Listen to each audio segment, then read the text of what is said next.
What have you seen as a shift in your time using LinkedIn, and what do you see as working right now, and what do you see as the future of LinkedIn as well? Yeah, I mean, these are, if you go back to the days of Facebook and Instagram and other platforms, like we've seen the story before. The story works like there's a point in time, which for LinkedIn was 2018 to 2020, where there were a ton of people using the platform and there weren't a lot of people that were publishing content. And so when you got a lot of people looking for stuff and not enough content, my content got shown, but I posted, I would get shown 500,000, a million per post. Now I get about 150,000. So over time, more people post content quality goes down, people put more ads in there, and the reach that you have to get shown to more people declines. And so that's the part of the process that we're in right now. The difference between a Facebook and an Instagram versus a LinkedIn is that the way LinkedIn is managing their algorithm is making it increasingly hard for creators and for users to stay on the platform because it prioritizes dog shit content. And so if you pull that stuff in Instagram and you post bad content, what happens is it shows it to 50 people, nobody likes it, and they stop showing it. With LinkedIn, because of the way that their algorithm works, they're actually showing fluff, commodity, copycat, plagiarized stuff more and more.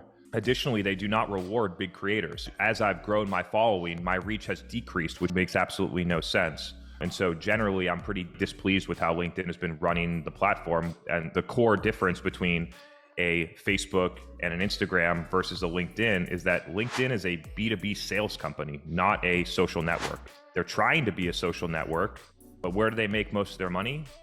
They make most of their money selling the recruiter tools. They make money every time you send spam DMs with Sales Navigator. They make money when companies publish ads where they're able to create lead metrics using the contact data that you put in and then sell that to someone for $50 when they buy ads.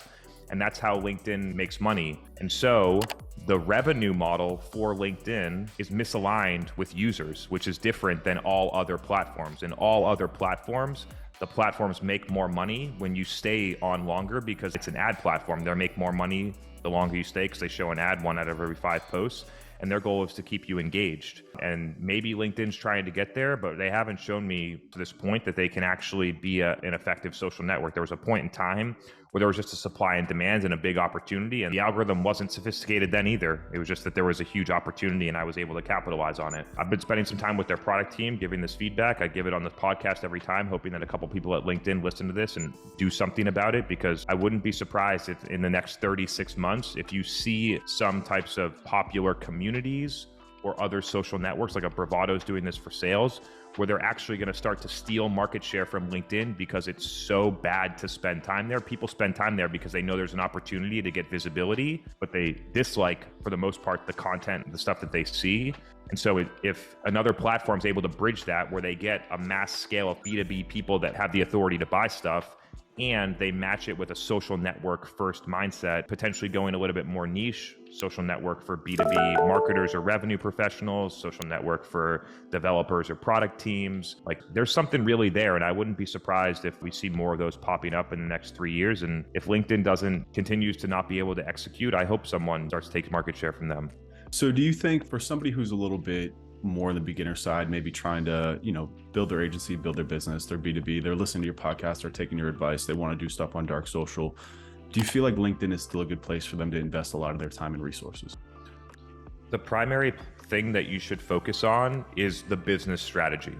And you can use content to sort of triangulate on there. But like I mentioned before, they try and solve business problems with marketing, and it's not going to work. And so, but let's assume that you have a clear ICP, people want it, you can retain customers, blah, blah, blah. And now you're trying to be able to acquire more customers at a reasonable cost. I think the number one priority that you need to have is you need to have a long form content strategy. I like using live events personally. I'll do these podcasts and they're great, but I actually like having a live audience, because then I get the data that I'm saying. I get all the questions live. It's a live event strategy. We are able to collect that data from people. We get to see who comes back and how often they're coming back. And that becomes the gauge of, is the content good? So before I ever put the content on LinkedIn, I know that it worked because 300 people sat through it on a live event for 90 minutes and gave me good feedback in the comments and asked engaged questions, and we didn't have big drop-offs. So I'm not guessing about whether the content works or not when I post it on LinkedIn. I know it works. So I think in a long-form content creation strategy is the core input, and then being able to then formulate that. I think that when you go into more micro content, social distribution in B2B, I think that, yeah, you should be spending a majority of your time on LinkedIn if you're selling higher ticket things to B2B companies and buyers. If you're selling a $249 course in B2C format, even if they're expensing it, I would be doing that on TikTok, probably TikTok, maybe YouTube Shorts. Instagram's too far along that I don't think that you'd get a lot of growth there. Yeah, agreed. But I think LinkedIn's the place. And then if you're able to have the stack of events, podcast, LinkedIn, then go to TikTok. Yeah, Instagram's a fucking wasteland. I actually deleted Instagram completely, just took it out of my life completely 8 months ago for, business reasons. We still advertise there quite a bit, but trying to build a following there was just the wasteland. And then also just, in my opinion, mental health. Instagram is just not a good place, in my opinion, but been seeing a ton of success with YouTube Shorts recently. LinkedIn has dropped quite a bit for me, and I've been doing a lot of stuff on TikTok recently too. And it's kind of reminds me of LinkedIn from 4 years ago, right? Where and especially what I like about TikTok too and YouTube as well is that there's higher barriers to entry for content creation, right? Yeah. You see it on LinkedIn now, like, I have a lot of friends that are CEOs that are just hiring copywriters to just create content for them. And they're great copywriters, they're creating some good thoughts, but it's too easy, right? And I've been pushing LinkedIn to go video first for years, or mobile first, and they can. And I haven't been able to vocalize it the same way you did. I think it's super smart, is that it's the barrier to entry. So the barrier to entry is super low on LinkedIn, and the algorithm's not sophisticated enough to realize that it's garbage that shouldn't get shown. And so I think about it more as the consumer, not as the creator. And as the consumer, like, I don't like logging in and seeing what I see right now. It's the word. I've said that for years, but but you've actually done a tremendous job with video, and it's something that I haven't seen nearly as much engagement on my video on LinkedIn as I have with kind of the short. We already know the exact type of content that I'm talking about on LinkedIn, right? Like the strong hooked, getting them to click more, getting them to comment, all those types of things. Totally. Yeah. But video, I just haven't really gotten to work. But you seem to be getting a lot of engagement on your video. Do you think it's because of the type of content? Do you think it's because of the following? Do you think that there's in the future that the future of LinkedIn in terms of content creation for creators will be video, or do you think it's something that LinkedIn has just kind of missed the boat on that?